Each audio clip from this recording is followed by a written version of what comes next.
back to the modern marketing experience. I think we can all agree, all of us can definitely agree, that customers expect more of us than ever. And they probably should. I think they expect more of us than ever. And we can also agree that there are more customer interactions than ever. Some of that is our own fault. We've got so much technology now, omnichannel. We're interacting with customers in all these different ways, all these different places, all these different points of the customer journey.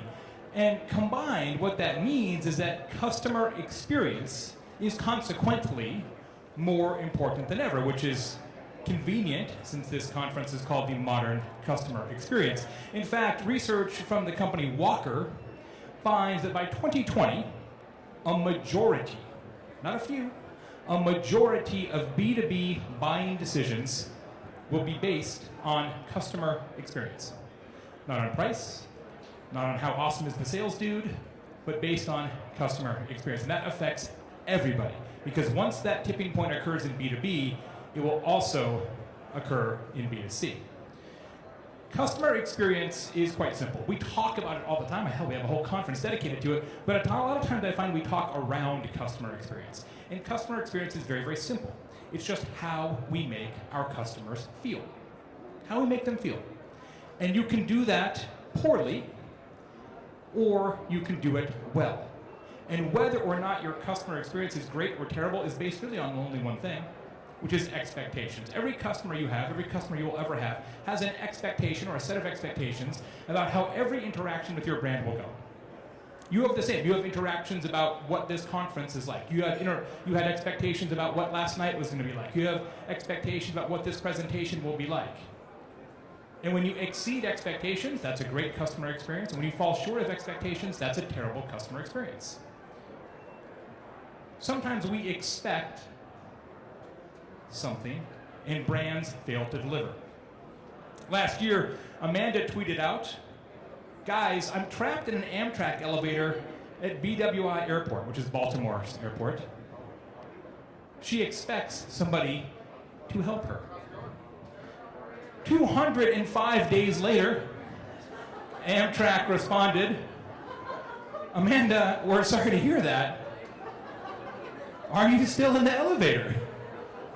So I think we can all agree that that fell short of her expectations and qualifies as something less than a perfect customer experience.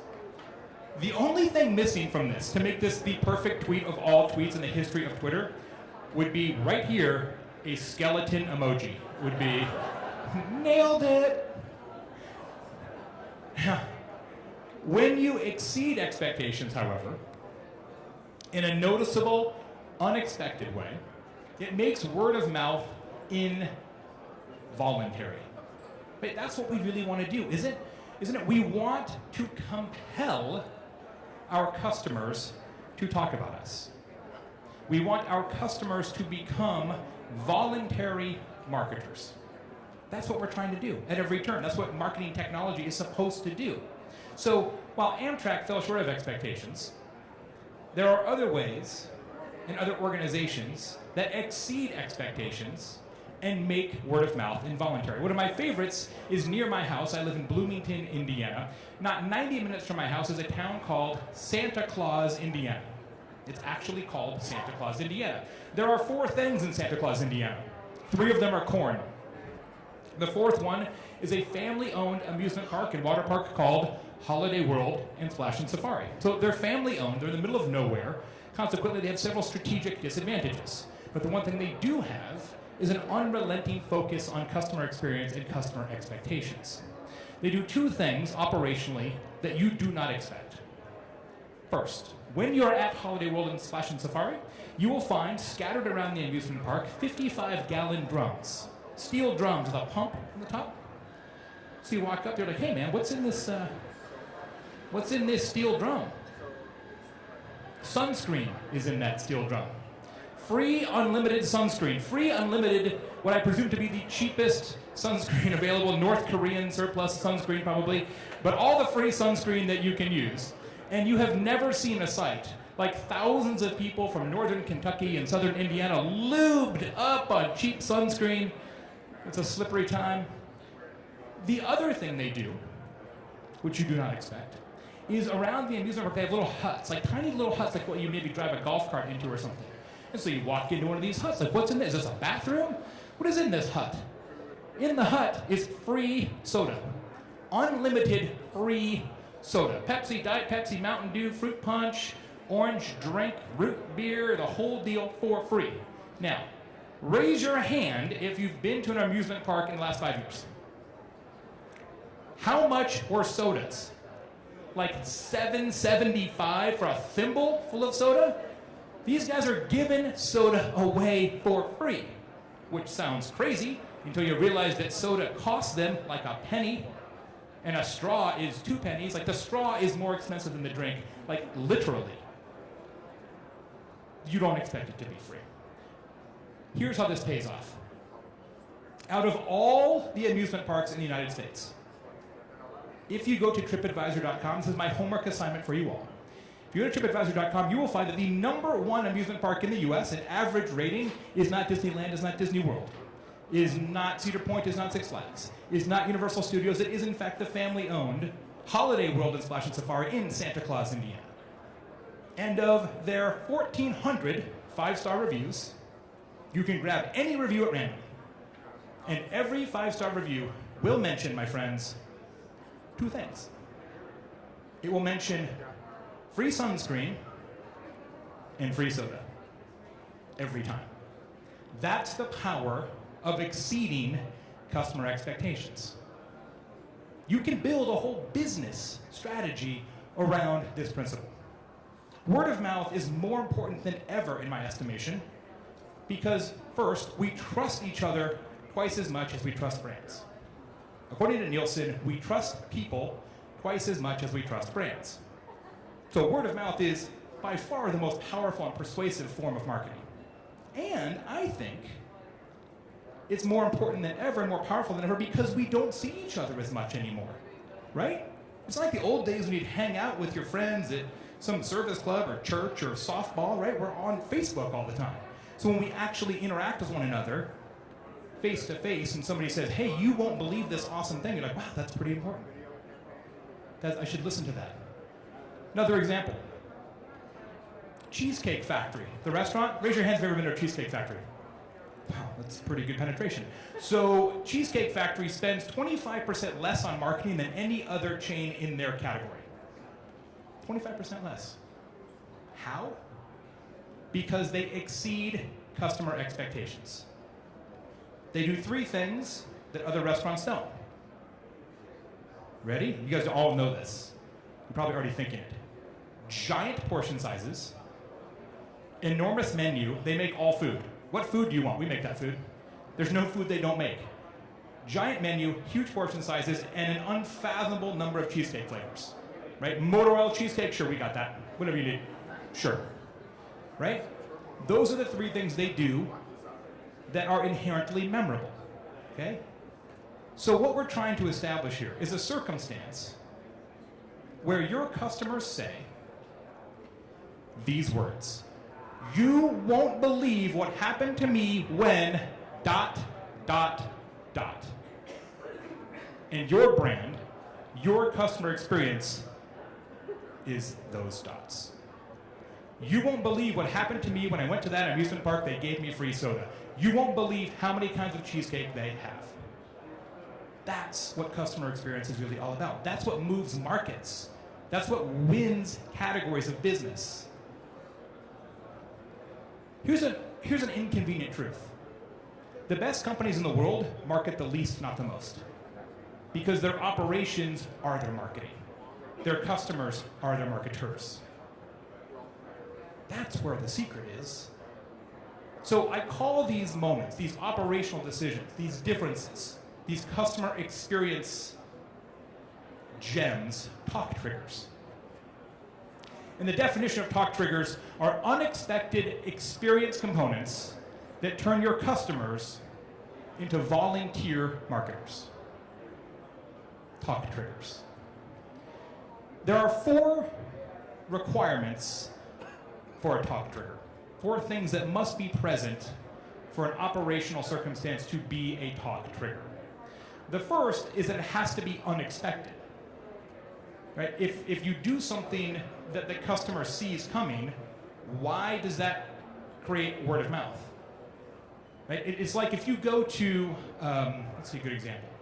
If you go to Las Vegas, let's say you go to a casino in Las Vegas and the dealers who are dealing cards are scantily clad.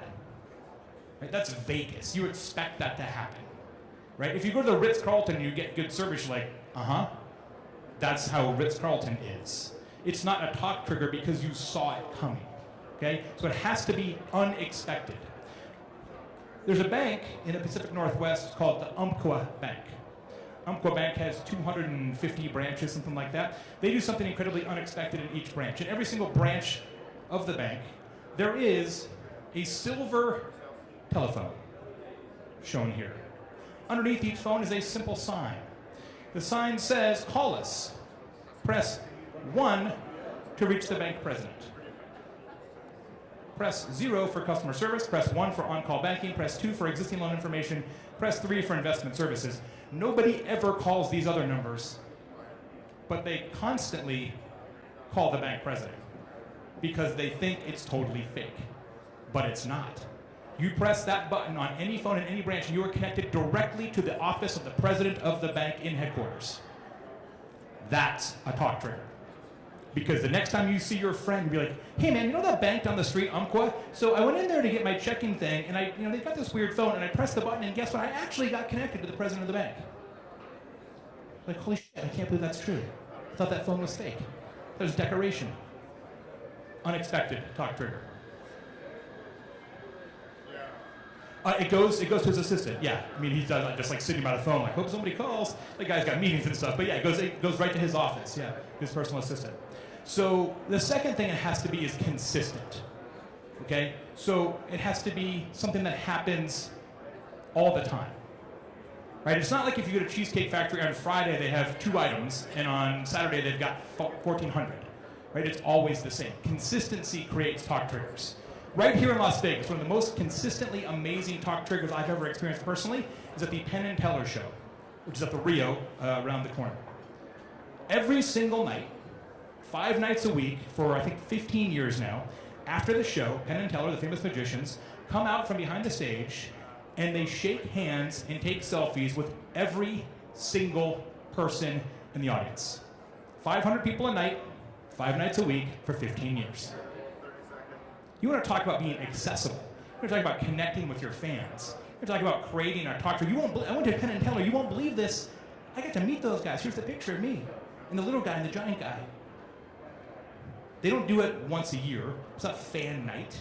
They do it every single night. It's a consistent talk trigger.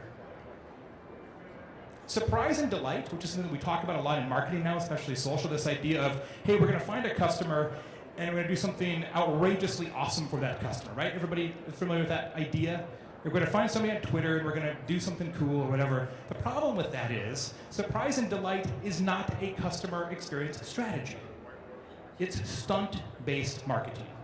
It's one moment in time, because the next customer can't expect that to happen to them, because it won't happen to them.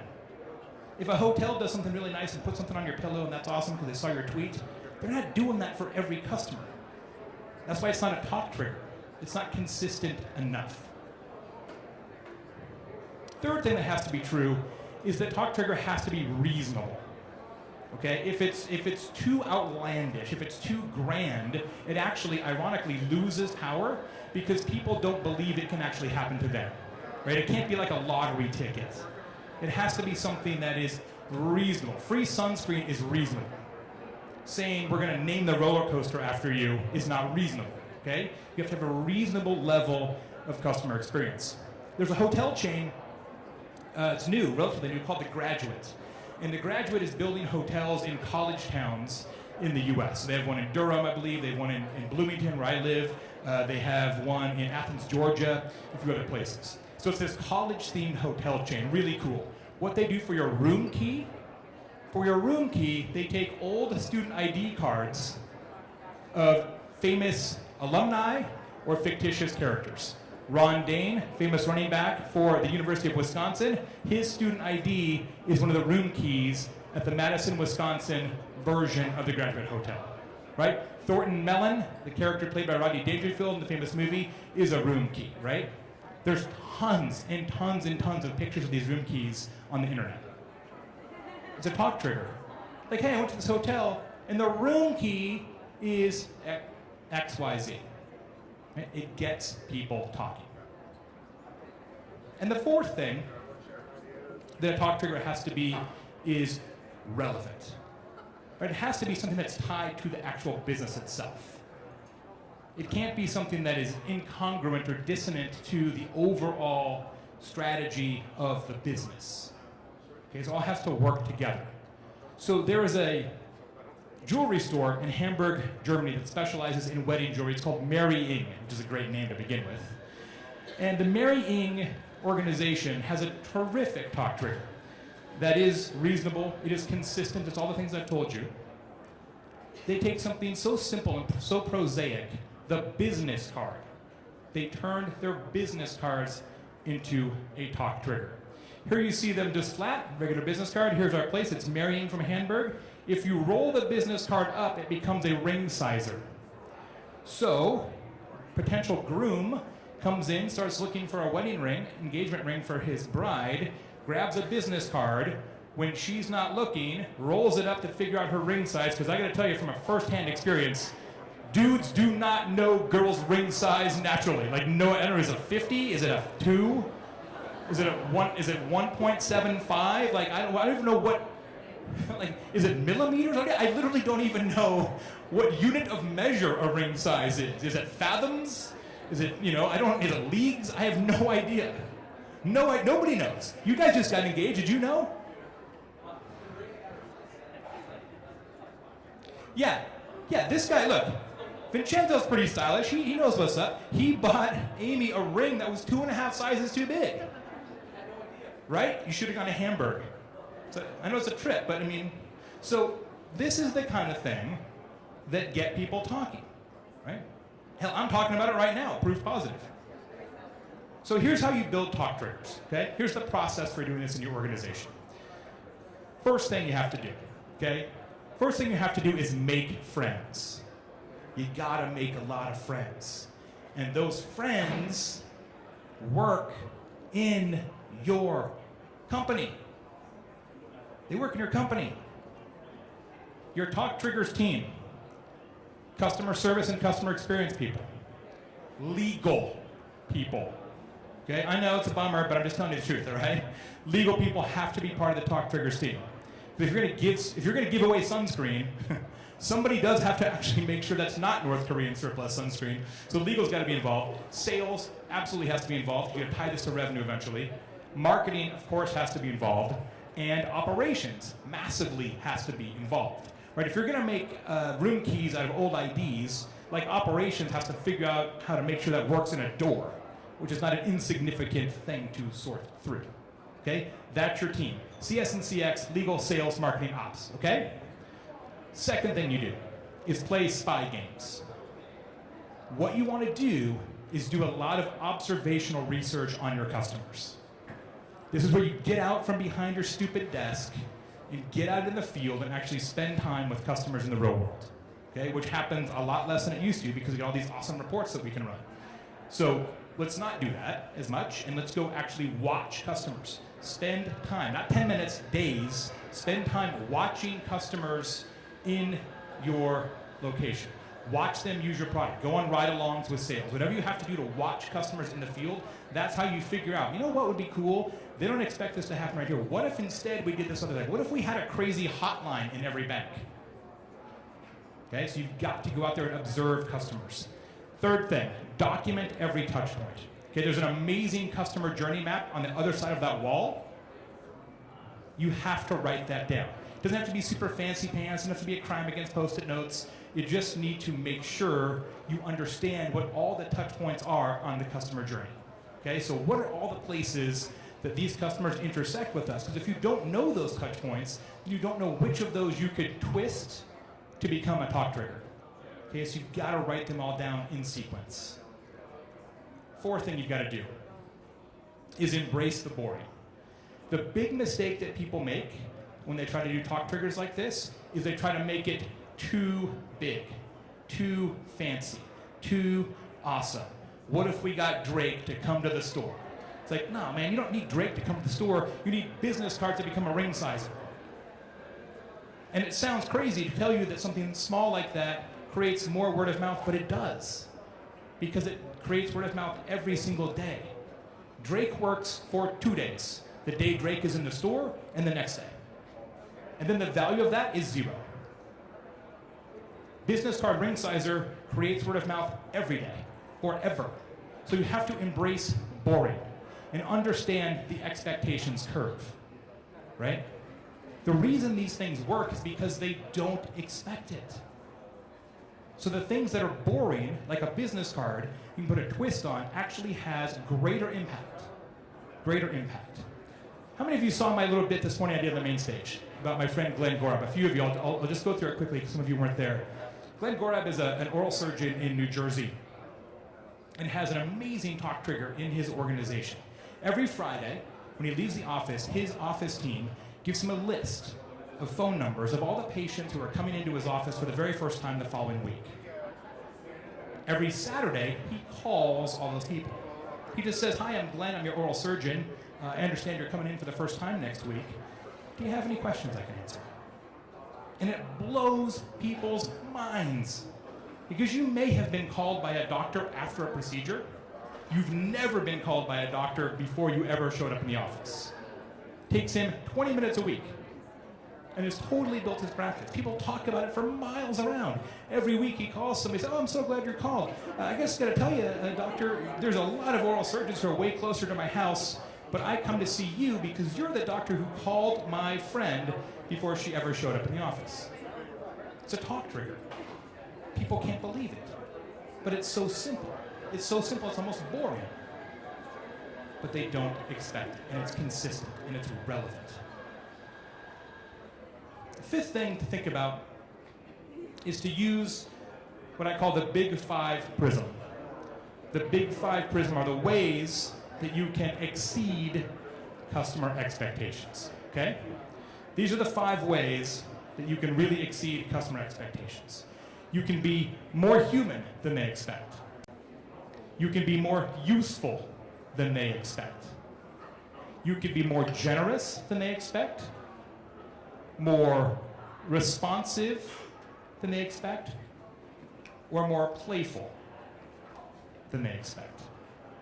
Okay? This suit is an example of being more playful than they expect. Not the suit itself, but my friend Caleb runs a business called Elevated Citizen that makes custom suits for me and other people. I'm kind of a Frankenstein shape, as you may have determined. Therefore, it's important for me to get suits made custom. So Caleb does some cool stuff. On the inside of the suits, he puts, and I didn't pick this out, it just showed up like this. The inside of this suit has a piranha pattern, as you can see here on the screen. It is a piranha lining, which is pretty dope. That's pretty playful. You're like, hey man, check out my piranha lining. The other thing that he does, which is kind of nice, is he puts my name in the jacket. Okay, this is Baer. However, and this is a true story, it's sort of unfortunate we're recording this, in this particular jacket, he put my name in it, and he put a microphone in the coat as well, because of course I am a speaker. Unfortunately, I'll let you decide. This microphone looks almost exactly like a penis, which is right here if you want to see it later. So it is a talk trigger. I think you'll agree it's a talk trigger. You're going to tell somebody else about this before the end of the day, I'm pretty sure. So the talk trigger, not exactly what I was looking for, but I do appreciate the initiative from Caleb. Sixth thing we have to do, once we have figured out what our talk trigger might be, is to test it. Don't roll it out for the whole organization. Roll it out for a cross-section, a segment of your customer base, or a division, or a region, or a circumstance, however you want to test and pilot. And then all you got to do is listen. If it's actually a talk trigger, your customers will tell you immediately. You will see evidence of it. You'll see evidence of it in social media first, typically. You may see evidence of it via phone, email, possibly ratings and review sites, depending on what kind of company that you are. But if it works, you will know, and you'll know pretty quickly. Okay? Pilot it and just listen. and you'll know whether or not you have actually achieved a talk trigger.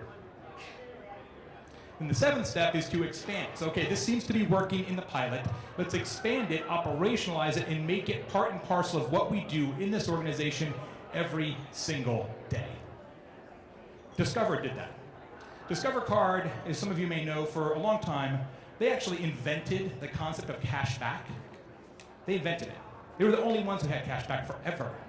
And then a few years ago, Capital One came along, and they said, hey, we're going to hire Jennifer Garner and Samuel L. Jackson and Spike Lee and a bunch of other people, and we're going to say, what's in your wallet? And we're going to convince everybody that we're the cashback guys. And Discover was like, oh, they just took our differentiator away. They just came into our office, punched us in the face, and stole it. So we're already competing against MasterCard, Discover, and Amex, and now these other dudes, now what do we come up with? So they decided to create a new talk trigger around customer service and responsiveness, about being faster than everybody else. They tested it, it worked, now they operationalized it. Okay? This guy Chris goes on vacation, doesn't check his email on vacation, I know it's hard to believe, comes back from vacation, looks in his inbox, has 3 different emails from Discover Card asking him to take out a credit card application. He thought that was kind of ridiculous, so he went on Twitter, and here's what he said. Check my email in a few days, and there are 3 offers for the Discover Card. Persistence or lack of coordination. Haven't checked my email, 3 offers from the Discover Card, persistence or lack of coordination. So he's complaining about them on Twitter. Now, financial services companies would typically A, not address this at all, or B, address it in 2 or 3 business days. Well, their talk trigger is around responsiveness. Discover Card's goal as an organization is to answer every question in every channel within 20 minutes, period. Phone, email, social, skywriting, doesn't matter, 20 minutes, period, that's our deal. They answered this tweet in 6 minutes. Here's what they said. At Rob Special, we must be excited to have you apply. DM with your full name and full address if you would like the mailings to start. That's kind of funny, right? We must be excited to have you apply.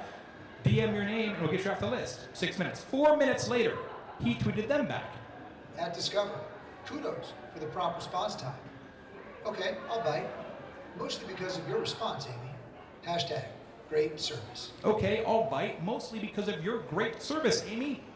Here's somebody who specifically went to Twitter to complain about a credit card application and 2 tweets and 10 minutes later took out a credit card application. Does that work if it took them 4 hours or more to respond? No, there's no possible way that works. He is only a customer because they were fast. And they are only fast because they decided to create a new talk trigger for their organization. They tested it and they operationalized it. That's it. That's the whole show.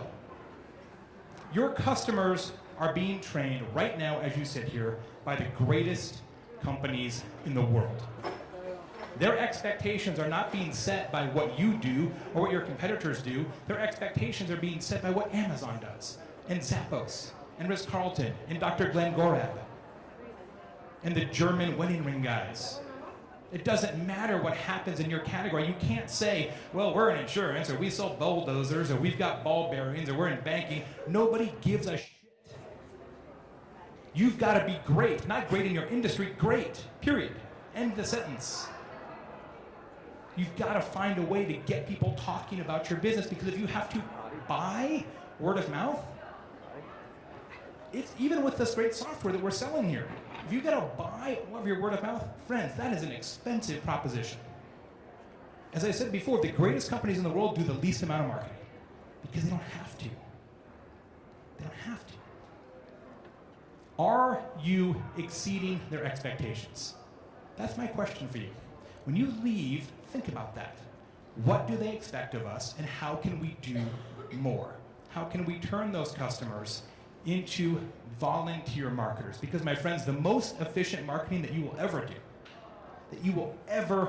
do, is the marketing that is done for you by your customers. Turn them into volunteer marketers. Talk triggers are the things that create that spark And I hope by the time we get back for Modern Marketing Experience 2018, we've got a whole bunch of new case studies from the people in this room and beyond who are putting talk triggers into practice. That would make me super duper happy. Thanks so much for being here. Appreciate it.